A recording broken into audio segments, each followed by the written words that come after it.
여러분 5월을 계절의 여왕이라고 부릅니다. 그죠?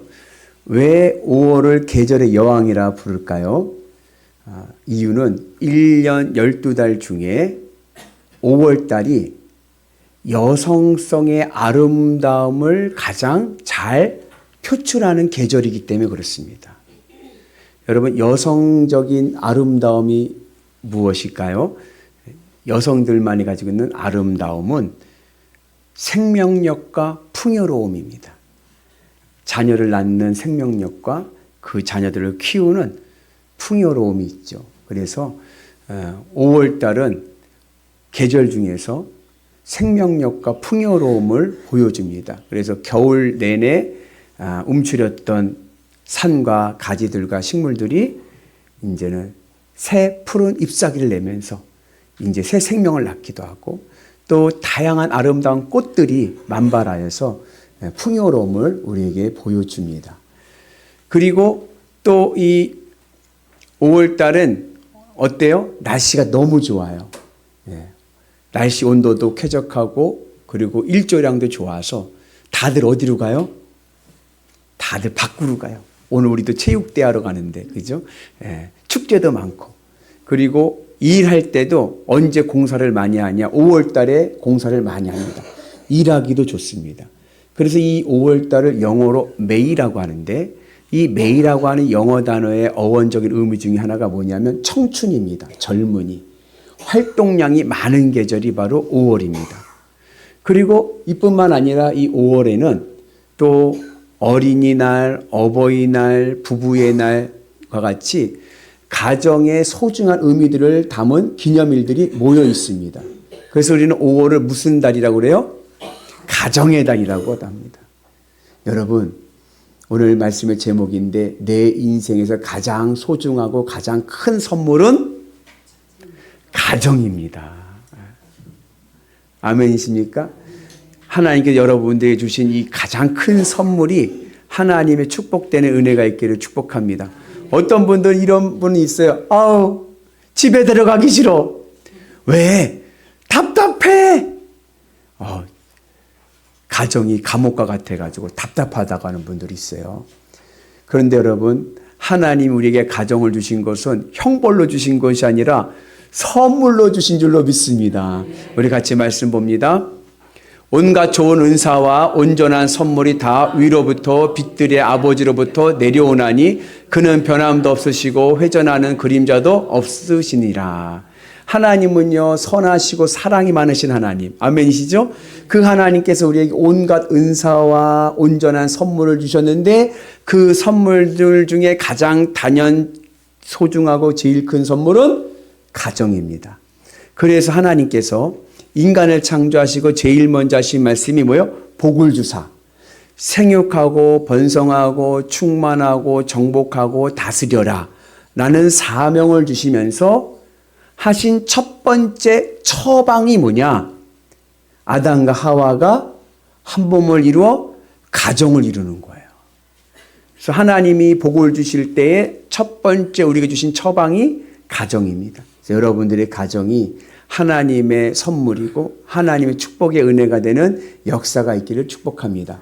가정이라는 단어를 사전에서 찾아보니까 뭐라고 나오냐면 혈연 관계들이 모여 사는 공동체 이렇게 나오더라고요. 혈연 관계가 모여 사는 공동체. 의미는 가정은 복수라는 겁니다. 공동체는 복수죠. 그러면 요즘에 사회는 1인 가구가 많아요. 1인 가구. 그럼 1인 가구는 가정을 이룰 수 있습니까? 없습니까? 엄격히 사전적인 의미에서는 가정을 못 이룰 것 같은데 성경적으로는 가정을 이룰 수 있습니다. 왜냐하면 성경적으로 나는 나 혼자 사는 게 아니라 주님과 함께 살기 때문에 나는 복수로 삽니다. 그죠? 그래서 가정을 이루는 거예요.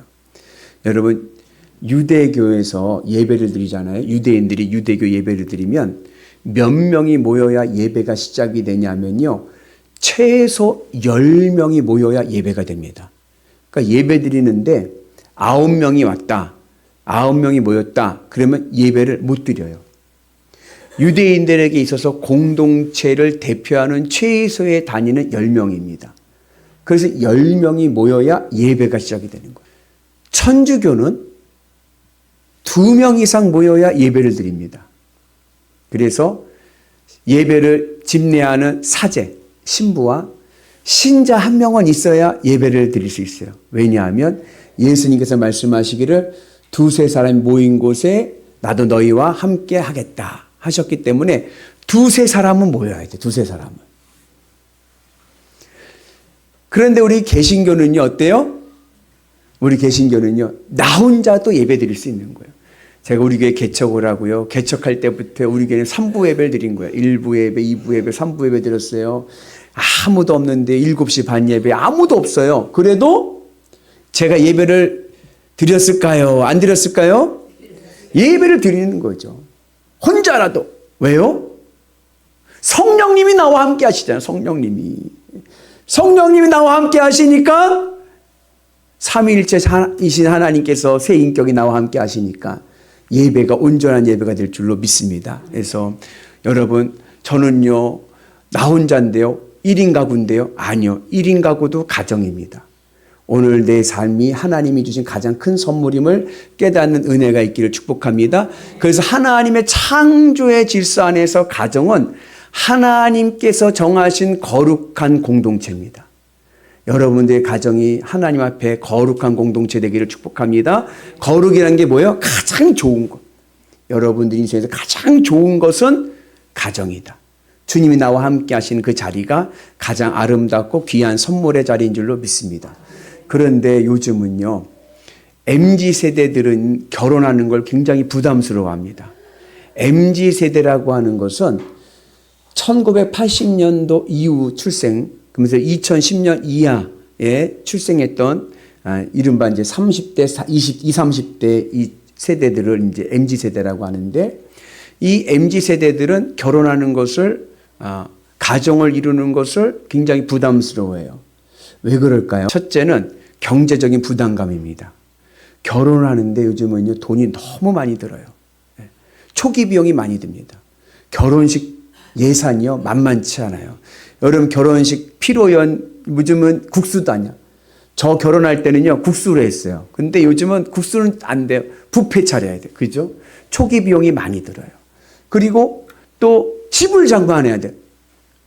혼수를 해야 돼. 그러니까 초기 비용이 많이 드니까 경제적인 부담이 오는 거예요. 두 번째 이유는 뭐냐면, 이 MZ세대들은요, 자신의 자유, 인권을 중요시 여깁니다. 내가 중요한 거예요, 내가. 나의 자유가. 그러니까 그 윗세대들은 뭐가 중요하냐면은 공동체성, 연대성, 가정의 연대성이 중요해요. 그래서 모이는 걸 좋아해. 그죠? 모이는 거 좋아하고, 또 같이 밥 먹는 거 좋아하고, 집에서 밥 해 먹는 거 좋아하고 그러잖아요.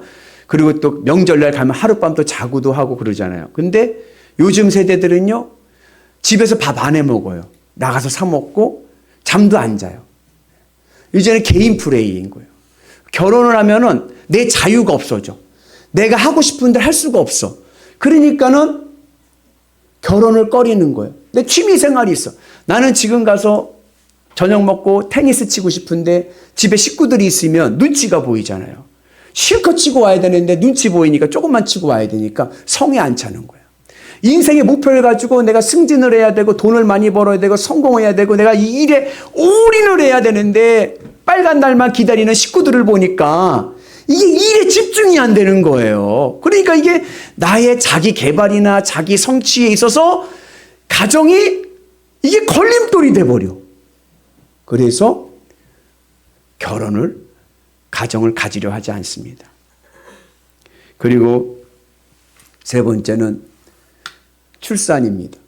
아이를 낳는 게 예전에는요, 자녀는 생산제입니다. 생산제.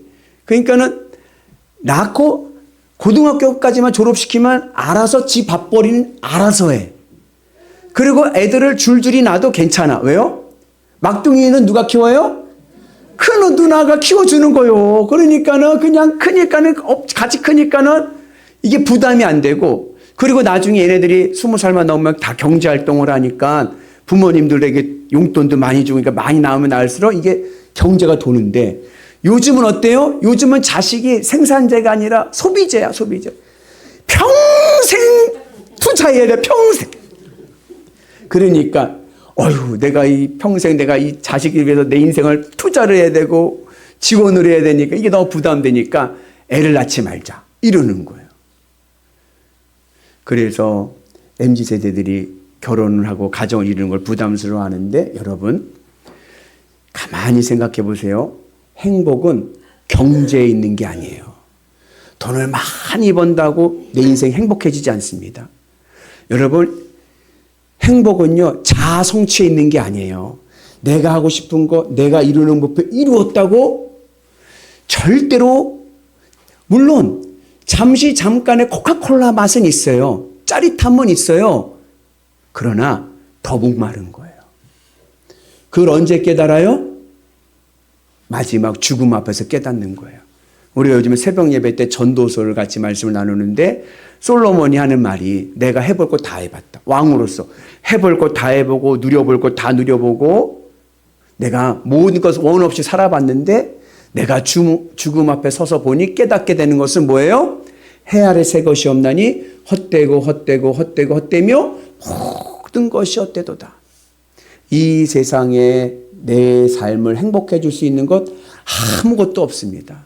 여러분, 경제가 내 삶을 행복하게 하는 것도 아니요, 자아성취, 자기개발이 나를 만족하게 하는 것도 아니요, 그나마 내 삶을 평안하게 하고 안전하게 하는 것은 내 따뜻한 가정이 있기 때문에 그렇습니다. 그래서 옛날 그 이태리 가곡 중에 이런 가곡이 있죠.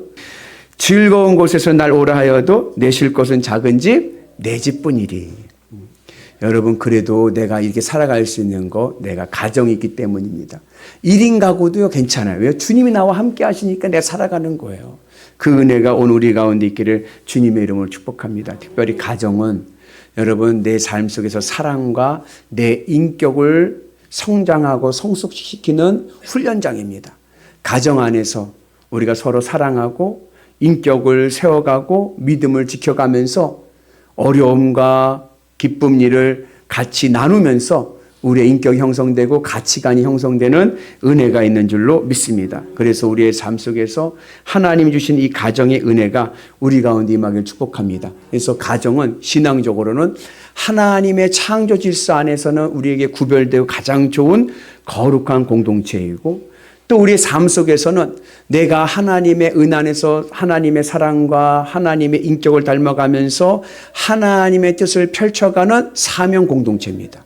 우리의 가정이 하나님의 뜻을 이루어가는 귀한 자리가 될 줄로 믿습니다. 그래서 부모는 자녀에게 믿음을 전수해주고, 자녀는 말씀에 따라 믿음으로 부모님을 공경해주고, 그러한 사랑과 공경의 관계가 온전해질 때 우리가 비로소 어떻게 이웃과도 사랑할 수가 있는 거예요. 그 은혜가 오늘 우리 가운데 있으셔서 여러분의 삶의 자리가 기쁨의 은혜가, 행복의 은혜가 있기를 축복합니다. 여러분, 가정은요, 이해관계로 생각해서는 안 됩니다. 이해관계로 생각하면요, 그 가정은요, 날마다 전쟁터입니다. 예를 들자면, 그 가정을 돈으로 생각하고 돈의 이해관계 속에서 모여 있다고 하면 그 가정은요, 날마다 돈 때문에 싸우는 거예요. 어떠한 이해관계 속에서 가정을 이루면요, 거기에는요, 늘 전쟁터입니다. 그러나 믿음으로 세워지는 가정은요, 고난과 어려움 속에서 더 믿음이 돈독해질 줄로 믿습니다. 제 아는 선배 목사님이요, 사기를 당했어요. 쫄딱 망했습니다. 집이 경매로 넘어가가지고요, 집에서 쫓겨나서요. 교회도 상가교회인데요, 그 상가에서 사는 거예요. 아이도 셋이에요. 님한테. 하여튼 망해가지고 그래야 경제적 어려움을 당해서 상가교회에서 거기서 생활을 하는 거예요. 교회 반을 나눠가지고. 그럼 만나서 이제 형님이죠. 형님 목사님한테 형님, 요즘에 경제적으로 어려움 당하셨다면서요? 괜찮으세요? 그랬더니, 말도 마라. 망했다. 사기당해갖고 망했고, 사기꾼은 감옥에 가 있다는, 교도소에 가 있다는 거예요. 받을 길이 없는 거예요. 그래서, 그럼 어떡하겠어요? 힘드시겠네? 그랬더니, 근데 있잖아. 난 너무 좋다 그러는 거예요. 아, 뭐가 그렇게 좋으세요? 그랬더니 우리 부부 금슬이 너무 좋아졌어 그러는 거예요. 쫄딱 망하고 나니까 할 수 있는 것은 뭐예요? 기도드리는 것밖에, 하나님께 매달리는 것밖에 없어가지고 밤마다 부부가 모여가지고 둘이서 예배드리고 기도한다는 거예요. 기도하면서 서로의 마음을 통하게 되니까 부부 금슬이 너무 좋아졌다는 거예요. 그래서 망했지만, 경제적으로는 실패했지만 부부 금슬이 너무 좋아져가지고 자기는 너무 좋다는 거예요. 지금이요. 아멘이십니까? 여러분, 주님의 은혜 안에서 믿음으로 세워진 가정은요, 어떠한 환난 가운데서도 무너지지 않습니다. 믿음의 굳건한 반석에 서시는 아름다운 가정 되시기를 주님의 이름으로 축복합니다. 그럴 때 우리의 인생이 되는 인생 될 줄로 믿습니다. 오늘 말씀, 주 예수를 믿어라. 그리하면 너와 내 가족이 구원을 받으리라. 이 말씀의 배경이 있죠. 그것은 바울과 실라가 빌립보에서 귀신 들린 여종을 고쳐줬어요. 그런데 문제는 뭐냐면 이 귀신 들린 여종 뒤에는 이 귀신 들린 여종을 통해서 돈을 벌던 주인이 있었습니다. 이 귀신 들린 여종이 뭘 잘하냐면 점을 잘 치는 거예요. 귀신 들려가지고. 신점을 치니까 그 돈을 뒤에 주인이 이제 착복을 하는 거죠. 그것을 병을 고쳐주니까 이제 이 여종이 점을 쳐요, 못 쳐요? 못 치잖아요. 그러니까는 이 주인이 바울과 실라를 경찰에 고소를 해가지고 모진 고문을 당하고 모진 매를 맞고 감옥에 갇혔습니다. 그날 밤에 여러분, 빌립보 그 지역의 감옥은요, 감옥 안에 화장실이 없어요. 말이 오면 그냥 싸는 거예요. 막 그 여기가 똥오줌 막 천지죠. 바닥은요 다 돌덩어리 울퉁불퉁하죠. 눕기도 뭐하고 앉기도 뭐하고 뭐하면 냄새 얼마나 찌릿네. 그냥 뭐 냄새들 나겠어요. 그 가운데서도 그 한밤중에 바울과 실라가 뭐 했어요? 밤새 찬송과 기도를 드리는 거예요. 그런데 그 찬송과 기도를 드리는 과정 속에서 무슨 일이 생겼냐면은 지진이 일어나고 옥문이 열렸어요. 어제 지진 났는데, 연천군 지진 났는데 느끼셨나요? 저 어제 밥을 먹는데 쿵 소리가 나더라고요. 그래서 어디 공사하나 그랬는데 나중에 보니까 이게 지진 난 소리더라고요. 지진이 났는데 여러분 잘 못 느끼죠? 지진이 나고 옥문이 열렸어. 그러니까 그 감옥을 지키던 간수가 어떤 생각을 했냐면 난 끝났다. 난 끝장이다. 나는 망했다. 그 생각을 한 거예요. 왜요? 여러분, 죄수가 탈옥을 했으면 조사를 들어갈 거 아니에요. 그죠? 그 당시에는 인권이 없는 거예요. 그냥 잡아다가 고문하고 때리면서 바른 말을 말해. 너 그 감옥, 그 죄수들 언제 풀어줬어? 어디를 빼돌렸어? 얼마를 받았어? 있는 말, 없는 거, 죄 다 뒤집어 써가지고 모진 고문하죠. 그리고 요즘 말로 비유하면은, 퇴직금 날라가죠. 파면당하고 감옥 가면 퇴직금 날라가죠. 그리고 연금 날라가죠. 아무것도 없고 그냥 다 말아먹고 온 고문과 모든 저기에 감옥에 가서 이건 언제 나올지도 모르는 거예요. 예전에는 왕이 다스리던 시대니까. 인생이 끝나버리고 내 인생만 끝나는 게 아니라 가족도 다 끝나버리는 거예요. 그러니까는 간수가 뭐라 그래요? 죽자. 자결을 하려고 그러는 거예요. 자결을 하려고 할 때 바울과 실라가 어떻게 했어요? 도망가지 않았던 거예요. 옥에 있었던 거예요. 그리고 그에게 복음을 전합니다. 그리고 예수님을 영접한 간수가 너무 기쁘니까 이 바울과 실라를 다시 감옥에 가두는 게 아니라 그들을 데리고 자기 집에 와서 식사를 대접하고 온 가족을 모이게 해서 하나님의 말씀을 듣게 합니다. 그리고 그 가족에 나타난 변화가 있어요. 그것은 뭐냐? 기쁨이 충만한 거예요. 우리 같이 말씀 봅니다. 그들을 데리고 자기 집에 올라가서 음식을 차려주고 그와 온 집안이 하나님을 믿음으로 크게 기뻐하니라. 여기 아주 중요한 신앙의 교훈이 있습니다. 간수가 예수님을 영접하면서 무엇이 바뀌었냐? 삶의 가치관이 바뀌었어요. 예수님을 영접하기 전에는 세상의 가치관으로 봤습니다. 세상의 가치관으로 내 인생을 보니까 나는 망한 인생이에요. 나는 끝나버린 인생이에요. 그러니까 난 더 이상 살 필요가 없는 인생인 거예요. 그러나 예수님을 영접하고 나서 보니까 이제는 세상의 가치가 아니라 하나님의 나라로 내 인생을 보니까 아직 내 인생은 가능성이 있고 아직 내 인생은 희망이 있고 구원이 있고 이 구원의 기쁨을 나만 누리는 것이 아니라 우리 가족도 누려야지. 주 예수를 믿으라. 그리하면 너와 내 가족이 구원을 얻으리라. 구원은 나 혼자만 얻는 것이 아니라 온 가족이 얻는 하나님의 약속인 줄로 믿습니다. 그래서 바울과 실라를 다시 감옥에 가두는 게 아니라 그들을 모시고 자기 집에 가서 복음 부흥회를 한 거예요. 그 부흥회를 하면서 복음을 듣고 예수님을 영접하게 되니까 온 집안이 어떻게 돼요? 기쁨이 충만한 거예요. 기쁨이 충만한 거예요. 여러분, 세상 가치로 보면은 집안이 감옥과 같고 답답하고 걸림돌이고 내 인생의 장애물 같지만 예수님을 믿고 가정을 보면 믿음으로 세워진 가정은요, 하나님 나라 기쁨이 충만한 천국일 줄로 믿습니다. 그 은혜가 오늘 우리 가운데 있기를 축복합니다. 그래서 가정은요, 하나의 오케스트라와 같아요. 두 사람이 서로 다른 환경과 배경에서 자라나서 같이 살고 아이를 낳습니다. 야, 저희는 아이가 셋이잖아요. 똑같은 엄마 아빠의 DNA를 받았잖아요. 근데도요, 다 달라요. 다 개성이 있어요. 그죠? 여러분들도 자녀들 키워보시면 아시잖아요. 가족은요, 오케스트라와 같습니다. 다 다른 개성이 있는 거예요. 그리고 그 오케스트라 다 다른 개성을 아름다운 화음을 내기 위해서는 누가 중요해요? 지휘자가 중요한 거예요. 지휘자가 어떻게 지휘하느냐에 따라서 화음이 달라져.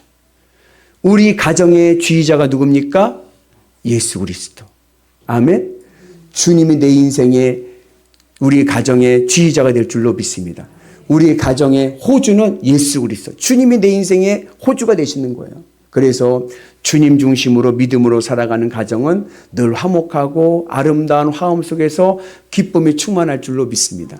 바라긴 여러분들의 가정이 기쁨이 충만한 가정 되기를 주의 이름으로 축복합니다. 주 예수를 믿으라. 그리하면 너와 내 가족이 구원을 받으리라. 할렐루야.